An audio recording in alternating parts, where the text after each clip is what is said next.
자, 요한복음 2장 1절에 11절 말씀 저와 같이 한 절 한 절 번갈아서 교독하도록 하겠습니다. 제가 먼저 읽겠습니다. 사흘째 되던 날 갈릴리 가나에 혼례가 있어 예수의 어머니도 거기 계시고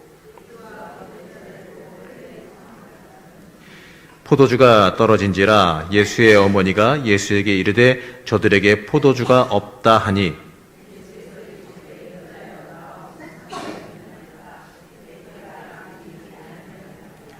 그의 어머니가 하인들에게 이르되 너희에게 무슨 말씀을 하시든지 그대로 하라 하니라.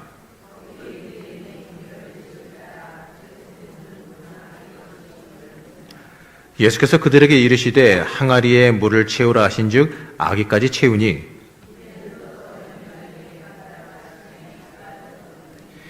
연회장은 물로 된 포도주를 맛보고도 어디서 났는지 알지 못하되 물도온 하인들은 알더라. 연회장이 신랑을 불러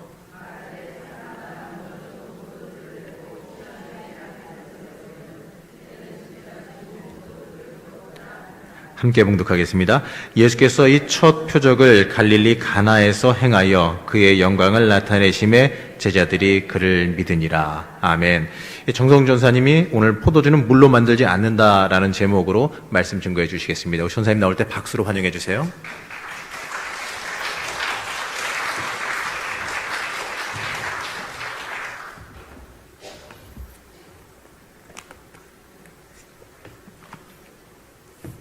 여기 처음으로 올라와서 운을 떼는 게 솔직히 쉽지가 않습니다.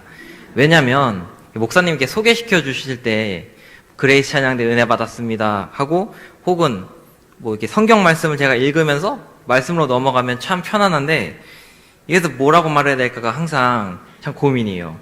그러나 이 자리에 오늘 박인중 권사님께서 기도해 주셨지만 은혜의 자리에 사모하러 나오신 여기 모든 분들에게 하나님의 은혜가 항상 넘치기를 주님의 이름으로 축원합니다.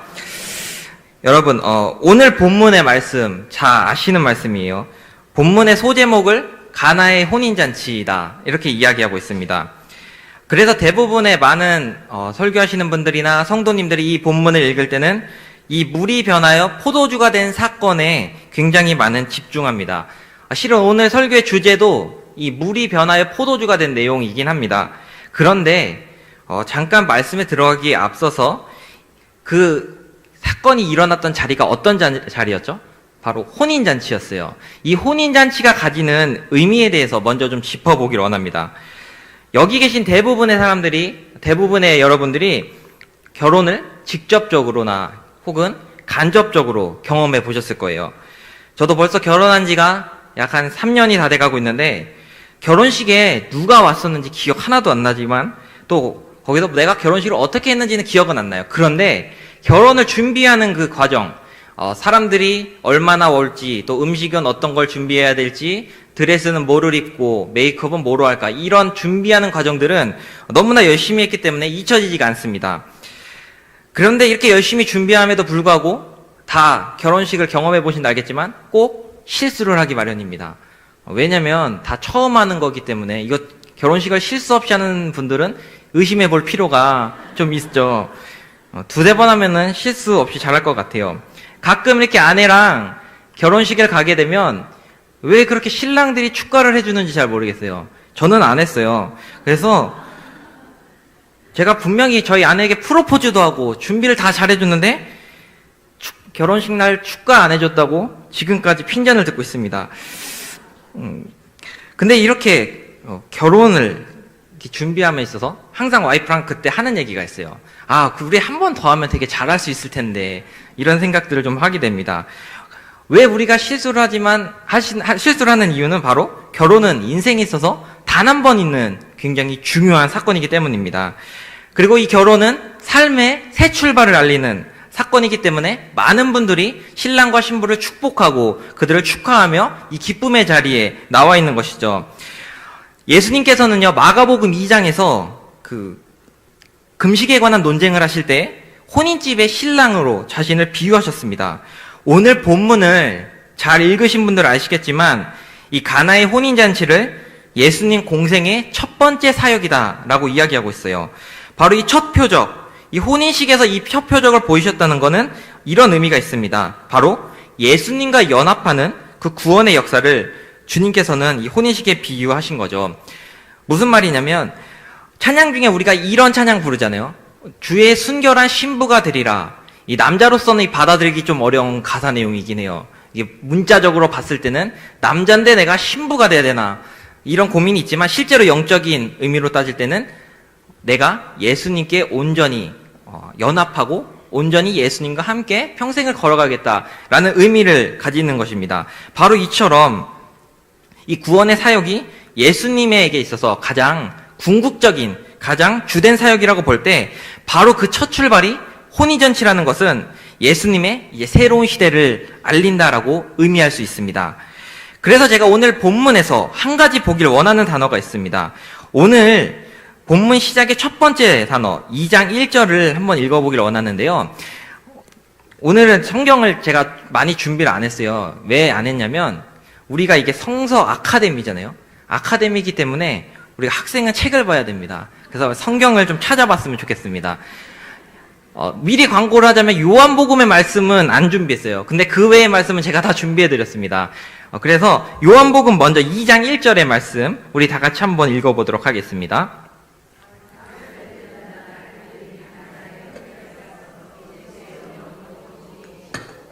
자, 여러분 첫 번째 단어가 뭐죠? 사흘째 되던 날이에요. 여기 본문에 보면 그 앞에 보면 1장의 후반절들을 한번 볼게요. 1장 29절 이튿날, 1장 35절 또 이튿날, 43절 이튿날이에요. 그런데 오늘 갑자기 2장 1절 여기서부터는 사흘째 되던 날 이렇게 시작합니다. 여러분 사흘째 되던 날, 사흘이 며칠이죠? 바로 3일입니다. 이 3일하면 우리나라에서도 굉장히 의미 있는 날이기도 하죠. 택배를 주문하면 3일 만에 도착하기도 하고 또 장례를 치렀을 때 우리가 이제 3일 만에 고인을 이게 천국 예배를 보내드리기도 합니다. 아주 은혜로운 단어도 작심삼일이죠. 우리가 다이어트를 결심하면 3일 뒤에 우린 자유롭게 식사를 할 수 있습니다. 뭐 헬스장에도 3일 뒤면 우리 자유로운 삶을 살 수 있죠. 근데 여러분 예수님에게 있어서 3일이 어떤 중요한 날이 있을까요? 그렇죠. 예수님이 십자가에 달려 돌아가시고 3일 만에 부활하셨습니다. 어떤 주석에는 이런 표현을 해요. 이 사흘째 되던 날이 가지는 의미가 예수님의 부활하시는 3일째를 복선하고 있다라는 해석이 있었습니다. 그리고 또 오늘 본문을 말씀 묵상하면서 또 신기한 사실 한 가지 발견했어요. 그 예수님의 공생의 사역에 있어서 바로 첫 번째 표적이 어떤 사역이었죠? 물을 포도주로 바꾼 사건입니다. 그리고 예수님이 십자가에 달려 돌아가시기 전에 제자들과 함께 떡과 무엇을 나눴나요? 네, 포도주를 남겼어요. 그런데 한 가지 말씀을 더 보기를 원합니다. 요한복음 19장 30절이에요. 2장은 잠깐 이렇게 뭐 종이로 껴놓고요. 19장 30절 한번 찾아보시겠어요? 요한복음만 찾아볼 겁니다. 요한복음 19장이랑 2장만 볼 거니까 여기 하나씩만 껴놓으면 좋을 것 같아요. 요한복음 19장 30절입니다. 다 찾으셨으면 우리 30절 말씀 한번 읽어보겠습니다. 예수께서 신 포도주를 받으신 후에 이르시되 다 이루었다 하시고 머리를 숙이시니 영혼이 떠나가시니라. 예수께서 뭘 받으셨다고요? 신 포도주. 자, 예수님은 이 땅에서 술로 시작해서 술로 마무리를 지으신 그런 역사를 했습니다. 저 아멘 하실까봐 좀 조마조마했어요. 근데 제가 왜 이게 술로 시작해서 술로 끝났는데 이 얘기를 하려는 게 아니라 다른 게 아니라 예수님이 혼인잔치에서 베푸신 이 포도주는 분명히 성경에 뭐라고 기록되어 있냐면 맛 좋은 포도주를 내었다라고 기록되어 있습니다. 그런데 예수님이 마지막에 받으신 포도주는 어떤 포도주죠? 신포도주예요. 이거를 묵상할 때 이게 떠오르더라고요. 어머니께서 왜 반찬 항상 이렇게 맛있는 걸 잘 차려주시고 나서 항상 다 씻고 남은 거를 이렇게 드시는 모습들을 이런 모습이 떠오르면서 예수님께서도 사역을 하실 때 정말 좋은 것을 내주시고 끝에는 다 단물 맞은 것을 취하셨구나 이런 묵상도 좀 해보게 되었습니다. 여러분 제가 이 말씀을 준비하면서 내 말씀대로 살려면 이 물을 내 포도주로 바꾸어야 하나라는 좀 엉뚱한 생각을 해봤습니다. 제가 전에 있던 교회에서 학생부를 했었거든요. 학생부를 했을 때 고등학생, 중학생 아이들이 요한복음을 가지고 성경 공부를 했습니다.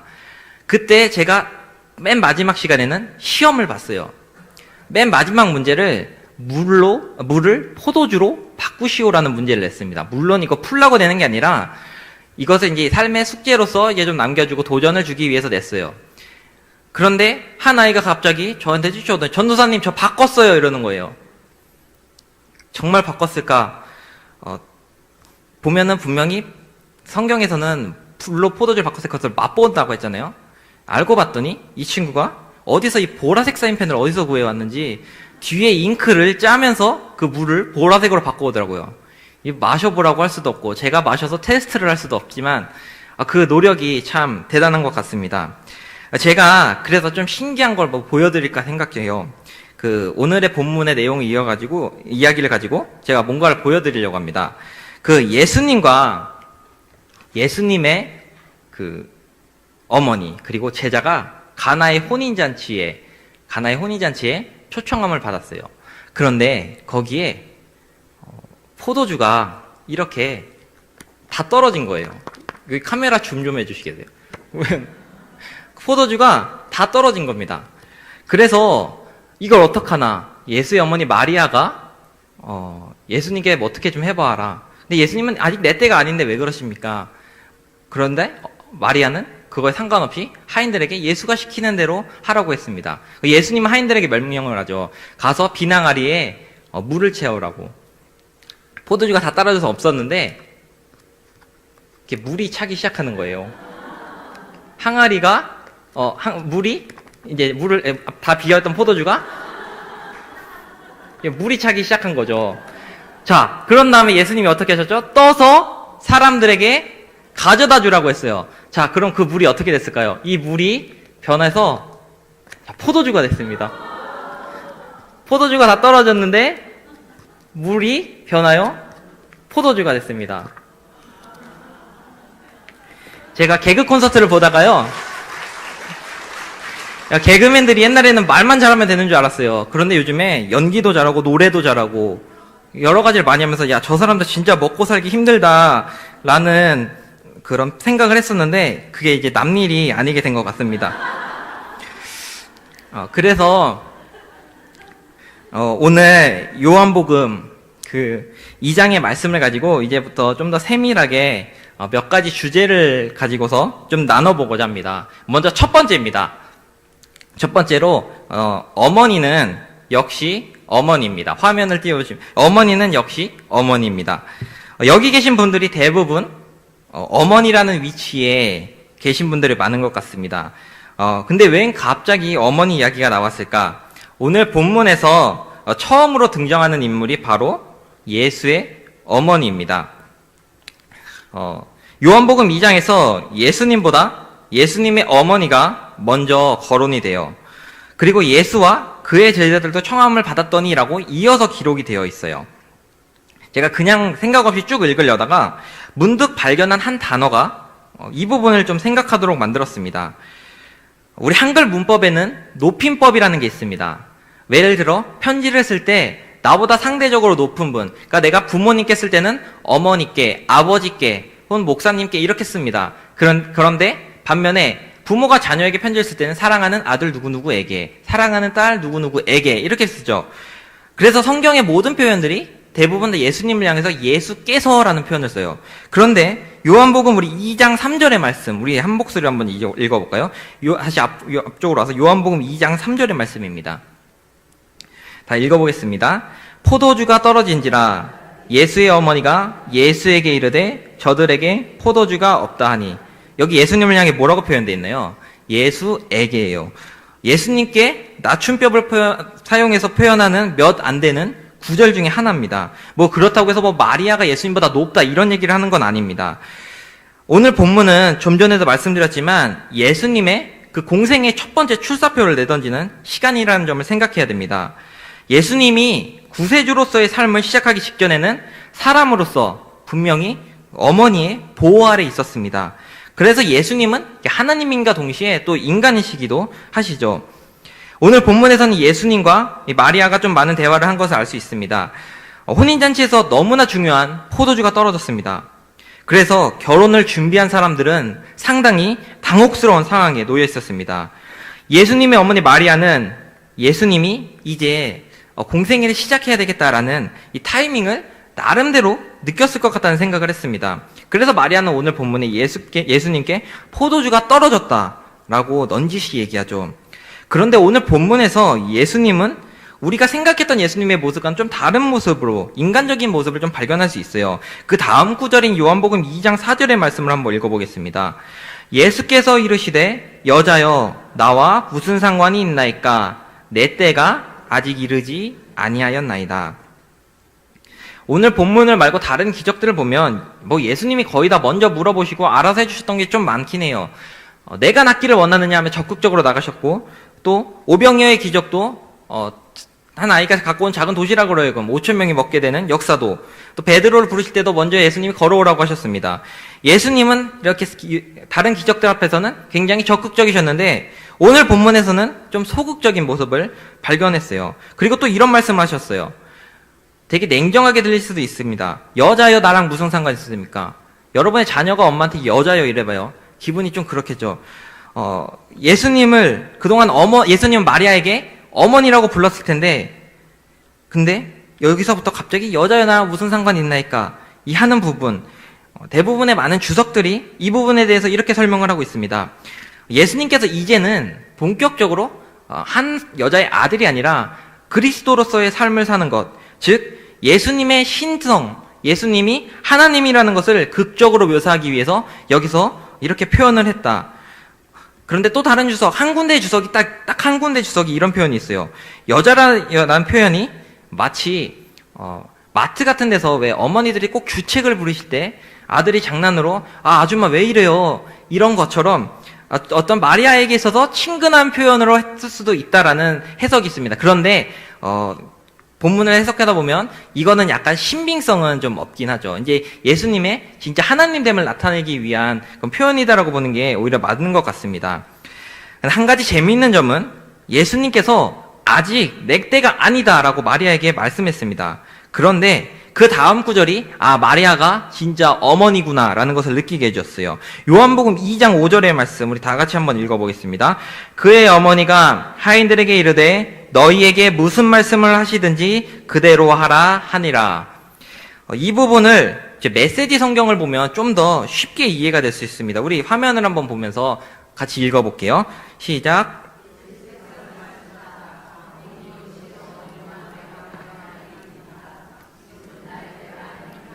재촉하지 마십시오. 예수의 어머니가 지체 없이 종들에게 말했다. 그가 시키는 대로 무엇이든 하여라. 자, 보세요. 예수님이 이렇게 말씀하셨죠. 재촉하지 마세요. 아직 내 때가 아닙니다. 그런데 예수의 어머니는 지체 없이 말했다. 지체 없이 말했다. 엄마들의 특징인데요. 어디 캠프나 병원 같은 데 제가 안 가려고 그렇게 때렸으면 알았어 하면서 지체 없이 엄마는 병원 예약과 캠프 신청을 하시거든요. 제가 학생부 전도사 할 때도 꼭 학생이 분명히 저한테 수련회를 못 온다고 했어요. 그런데 애가 갑자기 온 거예요. 왜 왔니? 엄마가 신청했어요. 그 친구들이 되게 또 은혜를 받고 또 가는 그런 경험도 많이 했습니다. 엄마들은 내가 안 된다고 해도 그냥 강행하는 성격이 있죠. 오늘 본문을 보니까 예수님께서도 어떻게 보면 어머니한테 등 떠밀려서 이 첫 사역을 시작한 것 같습니다. 내 때가 아니다라고 얘기했지만 물론 하나님께서 주시는 그 예수님의 그 때를 계약하고 있었지만 마리아는 그냥 등 떠밀었습니다. 여기서 예수님의 공생기준 첫 표적이 바로 시작된 것입니다. 그래서 저는 어쩌면 어머니가 되게 위대하다라고 말할 수밖에 없을 것 같습니다. 모든 집에는 에어컨 켜는 권세가 어머니들에게 있어요. 저희 집도 그래요. 저도 집에 엄마가 한 명 더 있어서 에어컨 트는 권세가 그 어머니에게 있습니다. 근데 그보다요, 본능적으로 어머니들은 자녀들을 위해 그런 출산 외에도 굉장히 어떤 다른 친밀감이 좀 있는 것 같습니다. 듣기에 되게 좋은 그런 선택권은 아니에요. 제가 한 가지 질문을 드릴게요. 만약에 아이를 낳기 직전에 산모가 너무 산모랑 아이 중에 이 둘 중에 한 명을 살려야 되는 이런 상황이 벌어졌을 때 만약 이게 내 아이다라고 생각해 보세요. 누구를 먼저 살려야 할까요? 다 대부분은 남 이야기라고 했을 때는 산모를 살려야지라고 생각을 해요. 그런데 아이를 낳아보신 어머니들은 무슨 소리냐, 애를 살려야지라는 해요. 왜 그랬을까? 그 설명을 해주는데 10달 동안 그 아이랑 뱃속에서 교감하고 호흡하고 이 순간들을 나눈 걸 생각해서 내가 어떻게 이 아이를 포기하겠느냐라는 이야기를 합니다. 이거는 아버지들이 절대로 할 수 없는 사랑을 어머니들이 하는 이유 중에 하나가 바로 뱃속에서 아이와 10달 동안 품었기 때문에 그렇습니다. 그래서 아빠가 애를 돌보는 게 엄마랑 좀 달라요. 사진을 제가 몇 가지 준비했습니다. 엄마는 동물원에서 그 동물에게 먹이를 줄 때 아이를 꼭 안고 해요. 그러나 저 아버지들은 애를 거꾸로 매달려서 너구리에게 밥을 줘요. 또 하나 넘겨주세요. 엄마들은 아이를 예쁘게 보지만 아빠는 애한테 장난치기 바쁩니다. 하나 계속 넘겨주세요. 또 엄마는 밥을 아이에게 먹이려고 하는데 아빠는 자기 거 먹느라 애가 뭐가 묻었는지 신경도 안 쓰는 거죠. 엄마는 아이를 자전거 태우느라 바쁘지만 아빠는 자기가 타야 돼요. 그런데 아빠는 그래도 비가 오면 여기 아빠가 몇 분 계시기 때문에 아빠들은 그래도 이렇게 듬직하게 아이를 지켜주죠.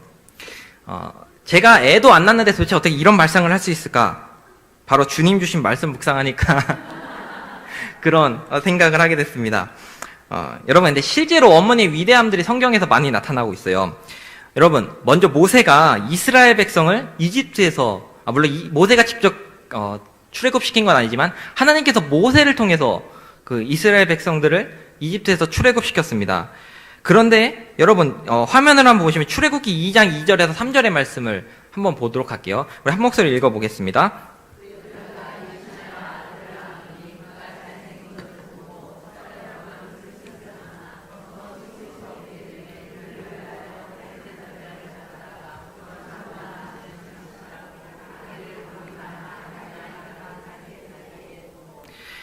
이스라엘 백성들을 끌어낸 거는 모세지만 이 모세를 아기 때부터 구한 거는 바로 모세의 어머니 요게벳이 모세를 구했습니다.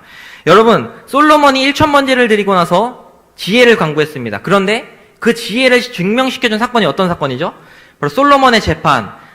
진짜 아이를 사랑하는 엄마의 그 마음이 바로 솔로몬의 지혜를 증명시켰습니다. 또 역사적으로 보아도 그렇습니다. 오늘 담임 목사님께서도 새벽에 어거스틴에 대한 이야기를 해주셨어요. 이 어거스틴이라는 교부 들어보셨죠? 실제로 고백록이라는 책에서 한 약 30% 이상은 거의 어머니에 대한 이야기가 많이 기록되어 있습니다. 어거스틴이 방탕한 생활을 하면서 많이 교회에 빠졌어요. 그러니까 쓸데없는 것들을 막 가리키기 시작했습니다. 그래서 어거스틴의 어머니는 한 주교를 찾아가서 이런 얘기를 해요. 우리 아이가 자꾸 이상한 걸 가리켜서 잘못된 길로 가고 있는데 주교님이 우리 애 좀 잘 말해서 좀 제대로 된 걸 가르치게 좀 해주십시오. 몇 차례를 찾아가 얘기합니다. 근데 주교는 그거 말 듣고 거절을 해요. 왜 그랬냐면, 여러분 지금 요즘식으로 얘기해 볼게요. 여러분들의 자녀가 신앙생활을 잘 안 한다고 해요. 막 교회도 잘 안 나가고 말씀도 안 봐요. 목사님, 얘 좀 어떻게 좀 얘기 좀 해서 얘 좀 어떻게 좀 가르쳐 주세요. 여러분, 엄마 말 안 듣는 애가 목사님 말 들을 일 절대 없습니다. 이 주교도 그래서 돌아가시오 이렇게 얘기해요. 어거스틴의 어머니에게 돌아가시오. 그런데 되게 명언을 한마디 합니다. 어떤 이야기를 하냐? 돌아가시오. 당신이 살아있는 한 이런 눈물의 기도로 자식이 망하는 일은 결코 없습니다. 이게 어거스틴 고백록 제3권 맨 마지막 챕터에 기록되어 있는 글입니다. 여러분이 아주 잘 아시는 존 웨슬리도 그의 기본적인 신앙교육은 그의 어머니 수산나 웨슬리가 다 감당했었습니다. 거기서 영향을 굉장히 많이 받았어요. 위인들 중 보통 대부분의 많은 사람들이 어머니의 영향을 받은 위인들도 굉장히 많이 있습니다. 여기 계신 분들이 대부분 다 어머니실 거예요. 예수님의 어머니 마리아를 통해 보면서 자녀들의 앞길을 위해서 또 기도하며 또 하나님께서 원하는 길을 갈 수 있도록 여러분들이 소망하고 있는 것을 제가 나름 생각했었습니다. 하나님께서 분명히 여러분들이 하고 있는 자녀들 위한 기도들 분명히 들으실 줄로 믿습니다. 그래서 여러분들의 자녀들이 정말 좋은 길로 하나님께서 원하시는 길로 갈 줄로 믿습니다. 그런데 여러분, 자녀들을 위해서 기도해 주시는 것이 중요한데 또 놓아주시는 것도 굉장히 중요하다고 생각합니다. 물론 악한 길로 가는 자녀들을 바른 길로 가도록 붙잡는 것은 굉장히 중요합니다. 그런데 내 생각이 자녀의 원하는 것과 조금이라도 차이가 있어 내 기대치보다 자녀가 조금이라도 좀 잘못된 길을 간다고 좀 다른 길을 간다고 생각할 때 이것을 막으려고 애쓰시는 부모님들도 좀 있습니다. 그러나 그게 만약에 나의 욕심이라면 그것을 과감히 포기하고 자녀가 자기가 권하는 길, 그 길을 온전히 걸어갈 수 있도록 하나님께 간절히 기도할 때 그 길이 어떤 길이더라도 분명히 하나님께서 그 길에서 역사하시고 하나님께 영광을 드러내는 길일 줄로 믿습니다. 왜냐하면 어머니의 기도가 자녀를 결코 망하게 하지 않습니다. 제가 중학교 2학년 때부터 새벽 기도를 다녔어요. 부모님이랑 할머니랑 함께 다녔어요. 거의 지금까지 20년 다니고 있는데도 아직 적응은 안 되고 있습니다. 제가 근데 왜 나갔을까요? 중학교 2학년 때부터 저도 우리 목사님이랑 좀 비슷한 삶을 살았어요. 저도 할머니가 기도받다가 이거 주의 일 할 사람이라는 아이라는 말을 듣고 서원을 하신 거예요. 그래서 전 집안에서부터 정목사로 불리고 자랐습니다. 요즘 저 지금 다운그레이드 돼서 정전도사라고 불리긴 합니다. 제가 어머니께 저 질풍노도의 시기에 도대체 왜 나를 서원하셨어요? 라고 물었을 때 어머니가 할머니한테 가서 물어보고 할머니가 하셨다고 이게 패스하시고 그러셨는데 제가 할머니 이야기를 왜 하냐면 새벽 기도 나가실 때 할머니 첫 번째 기도 제목이 있어요. 우리 김 목사를 위해 기도합니다. 이렇게 계속 기도하셨거든요. 가장 원치 않게 너무 크게 기도하셔서 듣게 됐는데 김 목사를 위해인데 김 목사가 누구냐면 저희 고모부입니다. 고모부가 장로교에서 굉장히 영향력 있게 목회하시는 분이거든요. 저는 분명히 그게 우리 할머니가 고모부를 위해서 그렇게 처음으로 기도하셨기 때문에 잘 되고 있었어요. 물론 고모부가 은사가 있으셨지만 그 기도가 큰 힘이 되었다라는 생각을 했어요. 그래서 제가 결혼할 때 있어서 내가 사모를 구할 때 첫 번째 그 우선순위는 바로 내 장모님이 기도하는 장모님이어야 되겠다라는 생각을 했습니다.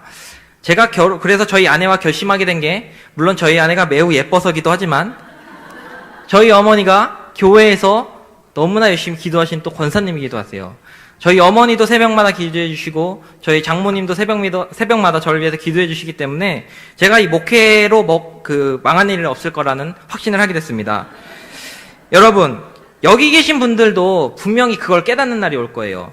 자녀들을 위해서 내가 간절히 기도할 때 자녀들이 우리 어머니가 나를 위해 기도하시는구나. 그래서 내가 이 길의 끝에서 하나님께 영광 돌리겠구나 라는 것을 깨닫게 되는 날이 올 줄로 믿습니다. 마리아가 예수님을 존중했습니다. 분명히 예수님은 어릴 때 마리아의 보호 아래 있었습니다.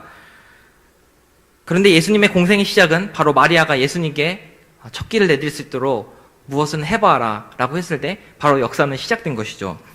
마리아는 예수님의 처음부터 예수님을 낳을 때부터 시작하셨지만 아까 요한복음 19장 잠깐 찾아보셨죠? 19장 25절을 한번 마지막으로 보기를 원합니다.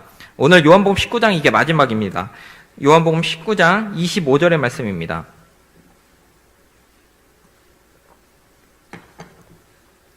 우리 다 같이 읽어볼까요? 예수의 십자가 곁에는 그 어머니와 이모와 글로바의 아내 마리아와 막달라 마리아가 섰는지라. 예수님의 그 첫 번째 사역, 예수님의 이 첫 번째 사역에서도 마리아가 함께 있었는데 예수님의 십자가 끝에도 누가 있었나요? 마리아가 있었습니다. 어머니가 바로 이래요. 어머니는 자녀를 처음부터 끝까지 이렇게 응원하고 기도합니다. 저는 성경에 있는 마리아라는 인물들은 되게 다 좋은 이미지가 있었잖아요. 제가 자녀를 낳으면 딸을 낳게 되면 이 마리아라는 이름을 짓고 싶었어요. 근데 제 성씨가 문제예요. 정씨거든요. 정말이에요. 그래서 요즘 트렌드가 하나 있습니다. 엄마의 성을 딴대요. 가끔. 저희 아내가, 근데 제가 이게 더 안 될 것 같아요. 저희 아내가 양씨입니다. 그래서 절대 안 될 것 같아요. 여러분 기도로 그렇게 자녀들 응원해 주시길 원합니다. 마리아가 그런 것처럼 항상 끝까지 자녀와 함께 자녀를 밀어주고 또 자녀가 첫걸음을 세상 가운데 두려워서 걸음을 못 내딛는 자녀가 있다면 그냥 내딛을 수 있도록 여러분들이 응원해 주시길 간절히 소망합니다. 그렇게 기도할 때 하나님 분명히 응답해 주실 겁니다. 두 번째입니다. 두 번째는 하인처럼 바보 같은 순종이 기적을 만들어냅니다. 오늘 본문에서 발견한 두 번째 인물들은 바로 하인들입니다. 여러분, 이 사람들은 제가 봤을 때 세상에서 되게 바보 같은 사람들이라고 제가 평가할 수 있을 것 같습니다. 좀 전에 읽은 5절의 말씀을 보면 알겠지만 이 하인들의 입장에서는 이런 상황이에요. 아직 예수님이 그리스도로 나타내기 전에 그냥 평범한 사람인데 저 사람이 하는 대로 시킨 대로 하라. 도대체 왜 이상한 아줌마가 와서 자기 아들이 하라는 대로 하래요. 이 하인들이 이런 상황들을, 그런 성경이 쓰여졌던 그 상황들을 생각하면 이 하인들의 입장에서는 상당히 이 당황스럽고 좀 약간 어이없는 상황일 수도 있었습니다. 예수님은 그런데 거기다 대고 또 명령을 하시죠.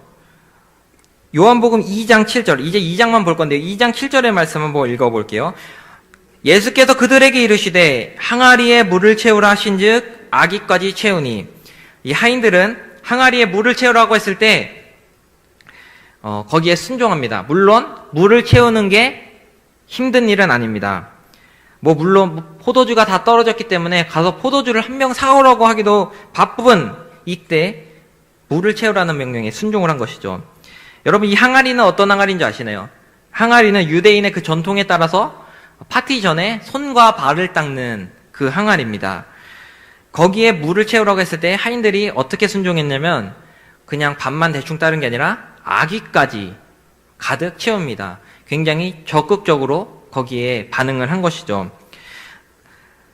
여기까지는 할 수 있다고 봐요. 물을 채우는 게 일은 아니잖아요. 남자들이 항아리가 커봐야 얼마나 크겠습니까? 별로 안 크니까 물은 채웠어요. 그런데 하인들의 진짜 순종은 바로 그 다음 절 2장 8절에서 알 수 있습니다. 2장 8절, 이제는 떠서 연회장에게 갖다 주라 하심에 갖다 주었더니. 지금 아마 여기 포도주 떨어져서 난리 난 상황입니다. 연회를 주관하는 사람은 여기에 엄청나게 예민해져 있었습니다.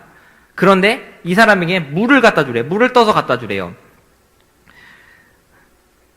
오늘 근데 여기는 하인들이 어떤 하인들인지 한번 보길 원하는데, 화면을 보시면 이 하인들이요, 디아코노스라는 단어를 쓰이거든요. 이게 뭐냐면 섬기는 자, 봉사하는 자예요. 다른 성경에서 종이라고 표현되는 둘루스라고요. 이거는 그 주인이 죽으라면 죽는 그 노예를 둘루스라고 하는데, 여기서 써인 디아코노스는 무슨 뜻이냐면 우리말로 얘기하면 약간 아르바이트생 같은 개념으로서 봉사하러 온 사람들이라고 해석하는 게 더 맞는 표현입니다. 여기서 물 한번 잘못 갖다 줬다가 돈 못 받고 쫓겨날 수도 있는 그런 상황에 놓여 있는 사람들이에요. 그런데 여기에 순종을 한 것이죠. 여기서 하인들은 이런 상황 속에서 순종했을 때 바로 놀라운 경험을 하게 됩니다. 계속해서 9절의 말씀을 보면 연회장은 물로 된 포도주를 맛보고도 어디서 났는지 알지 못하되 물 떠온 하인들은 알더라. 제가 이 본문을 읽으면서 아까 불렀던 저희 찬양, 나 가진 재물 없으나 그 찬양이 좀 떠올랐는데, 나 남이 없는 것 있으니 나 남이 못 본 것을 보았고 나 남이 듣지 못한 사랑받았고 나 남이 모르는 것 깨달았네. 물론 찬양이 가지고 있는 진짜의 뜻과는 좀 차이가 조금 있지만 하인들은 남들이 알지 못한 이 사실, 예수님께서 기적을 행한 이 사실을 순종을 통해서 본인들은 직접 경험하게 되었습니다. 여러분, 성경에서 기록된 것들 중에 그 예수님께서 하신 말씀을 순종하지 않았을 때 갖는 우리 계산적인 유익들이 조금은 있어요. 무엇이냐면, 예를 들자면 예수님께서는 나에게 오른뺨을 친 자에게 돌려대서 왼뺨을 한 대 더 맞으라고 말씀하셨잖아요. 그런데 지금 같은 당시의 문화도 마찬가지예요. 눈에는 눈, 이에는 이의 지배적인 그런 상황 속에서 이런 상식적으로 이해가 되진 않는 행동들, 요즘 같은 세상에서 한 대 맞아서 다른 한쪽을 더 맞으면 이 법이 잘 돼서 합의라는 걸 할 수 있잖아요. 합의금은 한 대 더 맞으면은 더 많이 받을 수는 있죠. 그런데 예수님께서 말씀하신 게 물론 그런 게 아니잖아요. 합의도 하지 말고 그냥 그를 보내줘라. 이런 바보 같은 일이 세상에 어디 있습니까? 물론 원수들이 나에게 했을 때 거기에 대응하지 말고 그냥 넘기라라는 말씀입니다.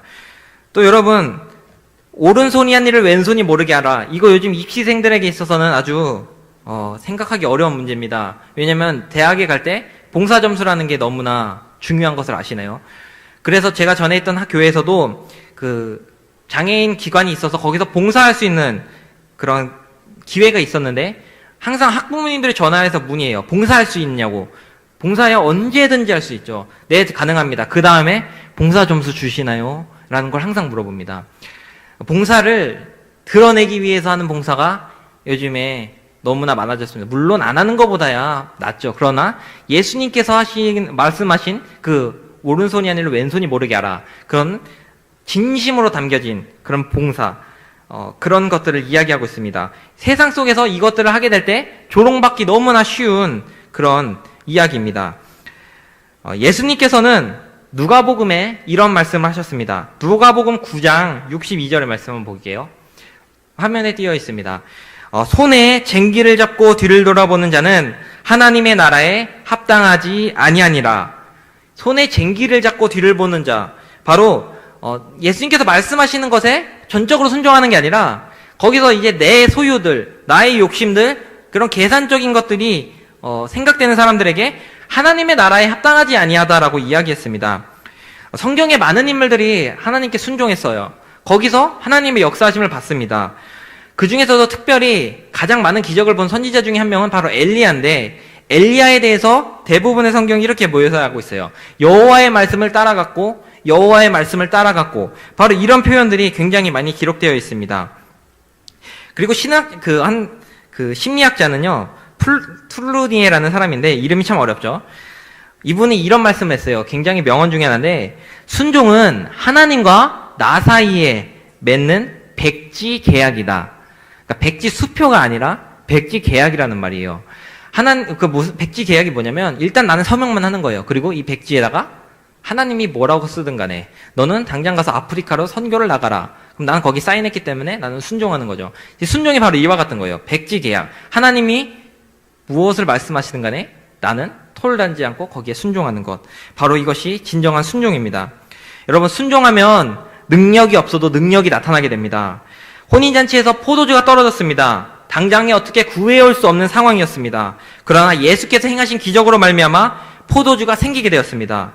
거기에는 능력이 없었던 하인들의 순종이 있었습니다. 바로 이렇게 우리가 순종을 하게 될 때 우리가 능력이 없어도 하나님께서는 우리 순종으로 말미암아 하나님의 능력을 우리에게 보여주십니다.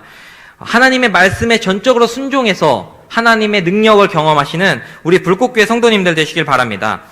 마지막으로 포도주는 물로 만들지 않습니다. 화면이 보이시나요? 방금 뭐가 바뀐 것 같지 않나요? 파란색 배경이었어요. 지금 뭐로 바뀌었나요? 포도주로 바뀐 거예요. 지금 이게 화면이 불이 초록색이어서 색깔이 잘 안 보이는 것 같은데, 네, 계속해서 말씀 나누도록 하겠습니다.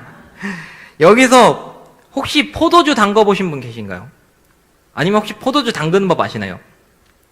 포도주를 담글 때는 필요한 재료가 포도랑, 그리고 효모 조금, 그리고 당도를 맞출 설탕 이외에는 다른 것들이 잘 들어가지 않는다고 합니다. 그리고 거기에 포도 씨가 으깨지지 않도록 이렇게 살며시 발로 밟아줄 때, 그리고 이렇게 숙성시키면 포도주가 된다고 해요. 뭐 다른 술들도 그러하겠지만 포도주를 만들 때는 물이 단 한 방울도 들어가지 않습니다. 물이 변하여 포도주가 되었다는 것은 이 과학적으로는 불가능하다는 사실인 거죠. 왜 그래서 혹시 이런 사람들도 있어요. 야, 그거 잠깐 밑에 그 포도주 좀 있는 데다 물 좀 탄 거 아니냐. 근데 오늘 본문 2장 10절을 읽어보면 그게 아니라는 것을 알 수 있습니다. 우리 2장 10절의 말씀 한번 읽어보겠습니다.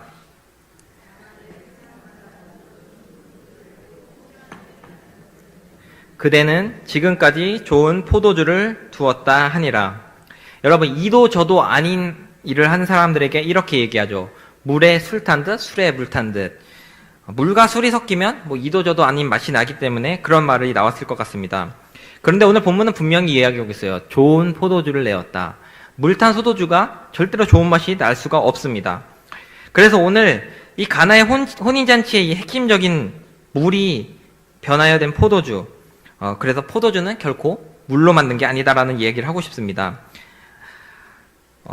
포도주가 물로 변한 것, 그럼 뭐로 만들었겠느냐? 물이 아니라 예수님의 사랑으로 만들었다라는 이야기를 하고 싶습니다. 그리고 그게 바로 하나님의 뜻 안에서 이루어진 것이다라고 이야기하고 싶습니다. 물이 변화해 포도주가 되었다는 것은 단순한 기적이라기보다는 좀 어떤 영적인 의미가 좀 있습니다.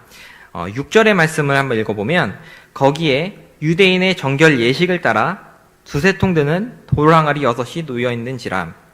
오늘 본문을 보면 물이 든 항아리가 어떤 항아리냐면 유대인의 정결 예식에 따라 들어있던 물 항아리였습니다.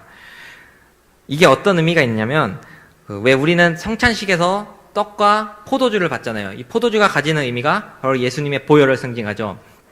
물이 변화해 포도주가 된 것, 이것을 영적인 의미로 받아들일 때 그동안의 구원에 있어서는 유대인의 전통 법칙들, 이런 예절들에 따라서, 그런 율법들에 따라서 구원이 있었지만 이제는 그것이 아니라 바로 예수 그리스도의 그 은혜로 말미암아 구원이 있다라는 의미를 갖고 있다고 합니다.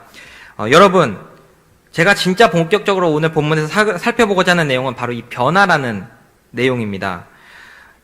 엉뚱한 생각인데 이런 생각이 들었어요. 물이 귀할까 포도주가 귀할까? 자, 제가 이제 좀 세상적인 질문을 하나 할게요. 세상에서 제일 비싼 포도주 1리터랑 세상에서 제일 비싼 물 1리터, 되파는 조건으로, 되팔 수 있는 전제하에 내가 마시는 게 아니라, 여러분 무엇을 선택하시겠나요? 지금 이 상황에서요.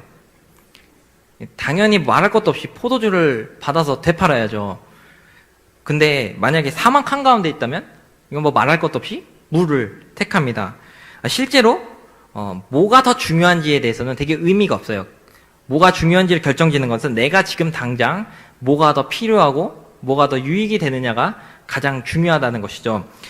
여러분, 그래서 지금 이 세상 가운데 이 세상이 점점 더 악해지다라고 얘기했을 때 이 세상에 진짜 필요한 사람은 예수님의 은혜로 변화된 사람, 바로 세상 가운데 영향력이 있는 사람입니다. 물론 대학을 가거나 좋은 회사에 취업하기 위해서는 똑똑하고 능력 있는 사람이 필요하겠지만 하나님이 원하시는 이 나라를 이루어가기 위해서는 바로 하나님께서 그럼 원하시는 그 사람이 우리에게 필요한 줄로 믿습니다.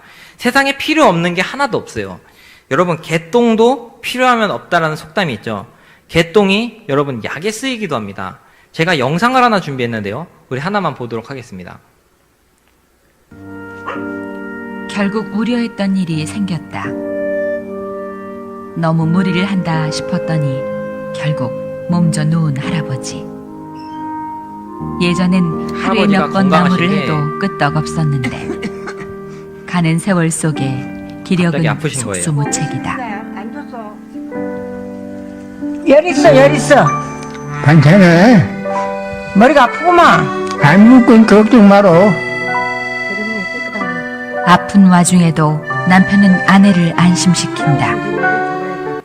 일단은 약이 될 재료를 가지러 가는 할머니. 그런데 약 재료를 가지러 가겠다는 할머니가 간 곳은 바로 개집. 가만. 그리고는 개똥을 담기 시작하는데 할아버지가 몸이 안 편해서 이걸 약을 해드리려고 볶아갖고 아, 개똥을요? 개똥을 볶. 아내는 예전 친정어머니가 하던 방식대로 개똥약을 만든다. 아무리 남편을 위한 일이라지만 자, 비위가 상할 법도 절대 한데 남편을 검증되지 위해서 않은 해오던 거랍니다. 일이라 이제 따라하시면 안 아내도 웬만큼 익숙해졌다.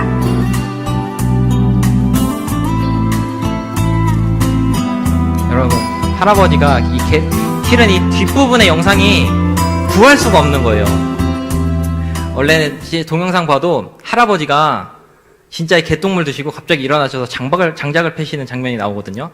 이 개똥이 진짠지는 모르겠는데 개똥도 약에 쓰입니다. 여러분, 왜 이 이야기를 보여드렸냐면 세상에 진짜 필요 없는 게 없다라는 이야기를 하고 있습니다. 개똥도 약에 쓰이는 마당에 이 세상을 변화시킬 때 있어서 하나님이 우리를 사용하지 않으시겠습니까? 하나님은 분명히 하나님의 계획 가운데 모든 사람을 다 창조하셨을 겁니다. 이 세상에 되게 쓸데없는 사람이 있을 거라고 생각을 해요. 근데 사람이 쓸데없는 게 아니라 그 사람이 하는 행동들이 쓸데없는 짓이지 실제로는 그 사람도 하나님께서 원하시면 사용하십니다. 여러분, 제가 오늘 있는 말씀 중에 제가 하고 싶은 말을 정말 잘 담은 찬양이 하나 있습니다. 우리가 어릴 때 불렀던 찬양인데 혹시 그 찬양 아시나요? 예수님이 말씀하시니 물이 변하여 포도주 됐네. 예수님이 말씀하시니 물이 변하여 포도주. 뭐라고 나오죠? 그 다음에 예수님 나에게도 말씀하셔서 새롭게 변화시켜 주소서. 바로 이겁니다. 예수님 나에게도 말씀하셔서 새롭게 변화시켜 주시옵소서. 여러분, 우리 주님께서 분명히 우리에게 매일매일의 새로운 삶을 주실 줄로 믿습니다. 우리가 나이가 많건 나이가 적건 남자건 여자건 몸이 아프건 안 아프건 분명히 하나님께서는 우리를 새롭게 하여 주실 줄로 믿습니다. 오늘 그래서 본문의 마지막 절을 우리 다 함께 읽어보기를 원합니다. 2장 11절의 말씀입니다. 예수께서 이 첫 표적을 갈릴리 가나에서 행하여 그의 영광을 나타내심에 제자들이 그를 믿으니라. 예수님께서 이 첫 표적을 가나에서 행하여 무엇을 나타내셨나요? 바로 영광을 나타내셨습니다. 여러분, 우리들의 삶의 변화가요, 하나님께 영광 드러내는 삶이 되기를 원합니다. 또 그로하여금 사람들이 하나님을 믿게 하는 역사가 일어날 줄로 믿습니다. 여기 계신 모든 분들이, 대부분의 분들은 삶의 변화를 경험하셨을 겁니다. 그러나 그런 변화된 삶에도 또다시 새롭게, 또 내일 하루를 새롭게, 우리가 마치 새로운 출발을 하게 될 때 오는 그런 설레임들이 있잖아요. 새롭게 어디 학원에 가든 새롭게 갑자기 새로운 사람들을 만나고 새로운 속회를 만나건 뭔가 새로운 뭔가를 시작할 때 있어서 주는 이 설레임, 바로 우리의 하루하루의 삶이 바로 이런 설레임으로 가득 차기를 원합니다.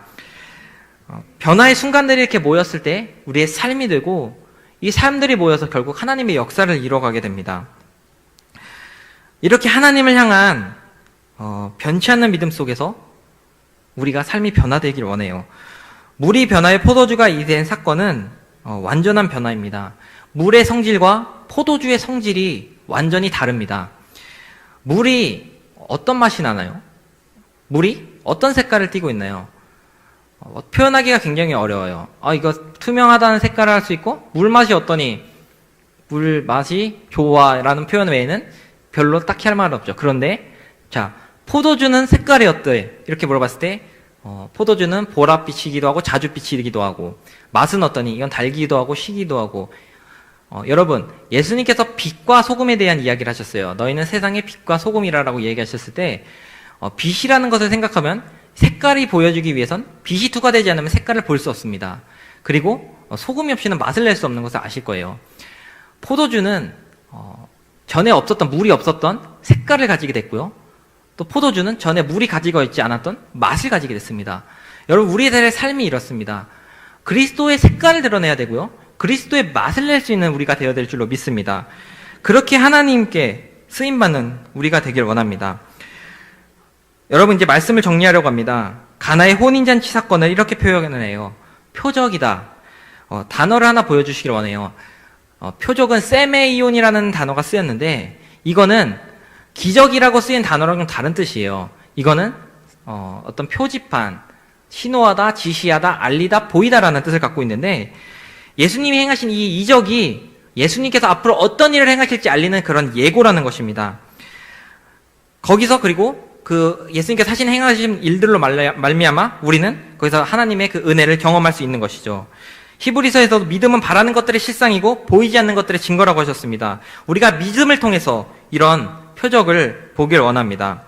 하나님께서 일하시는 방법은요, 세상의 방법으로는 이해가 될 수 없어요. 술이 만들어진 이유, 물이 절대로 들어가지 않습니다. 술에는 물이 들어가지 않는데 예수님께서는 그 물을 변화시켜서 술로 만드셨어요. 포도주로 만드셨습니다. 그런데 그 포도주는 분명히 사람들이 인정했어요. 맛 좋은 포도주라고. 하나님께서 하시는 일들이 내가 내 생각으로는 도대체 이해가 되지 않겠지만 분명히 그 하신 일들은 어느새 사람들에게 인정받고 사람들에게 검증받게 된다는 것입니다. 여러분, 그렇게 하나님을 신뢰하시길 원합니다. 예수님께서는 기적을 베푸신 것들이 다 자신을 드러내기 위해서 기적을 베푸신 게 아니에요. 예수님께서 베푸신 기적은 바로 사람들을 너무나 사랑하셔서, 하나님의 백성들을 너무나 사랑하셔서 그의 도움이 너무나 필요했기 때문에 그를 고쳐주시고 살리시고 낫게 하신 것이지, 내가 그리스도다 하면서 그냥 드러내기 위해서 단순히 그런 기적을 베푸신 것이 아닙니다. 물론 기적으로 하여금 그가 하나님이신 것이 드러난 것이지 목적이 다르다는 거죠. 예수님의 기적의 목적은 바로 사랑입니다. 그래서 물이 변화의 포도주가 된 것은 그 사용된 것이 물이 아니라 바로 하나님의 그 사랑, 예수 그리스도의 사랑으로 말미암아 기적이 베풀어진 것입니다. 여러분, 혼인잔치에서 이렇게 기쁘고 즐거운 날 포도주가 떨어졌다고 슬퍼할 수만 없습니다. 그리고 그것은 결코 슬픔이 되지 않았습니다. 왜냐하면 예수님이 그 자리에 계셨기 때문에 그 잔치가 망하지 않고 계속해서 큰 기쁨으로 이어졌습니다. 우리 삶에서 포도주가 떨어진 것 같은 어려움이 왔을 때 내 안에 예수께서 계신다면 이 어려움들을 분명히 다시 새로운 더 기쁨으로 바꿔주실 줄로 믿습니다.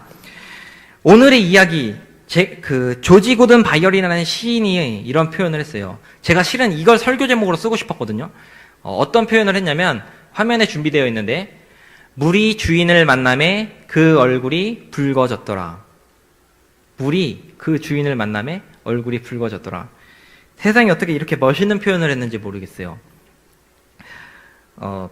여러분, 첫사랑 기억은 안 나시겠지만, 제가 분명히 기억하는 것은, 제가 저의 아내와 연애를 시작할 때 제가 저희 아내 손을 딱 잡았어요. 그때 분명히 목 끝에서부터 귀까지 빨개지는 저희 아내의 얼굴을 보았습니다. 아니라고 주장하는데 저는 봤습니다. 물이 주인을 만남에 그 얼굴이 붉어졌다. 여러분, 사랑을 만나면 얼굴이 붉어지는 것처럼 여러분, 진정한 하나님의 사랑을 경험하게 되는 우리 불꽃교회 성도님들이 되시길 주의 이름으로 축원합니다. 바로 포도주는 물로 만들지 않았습니다. 우리를 향한 예수 그리스도의 사랑으로 만든 것입니다. 기도하겠습니다.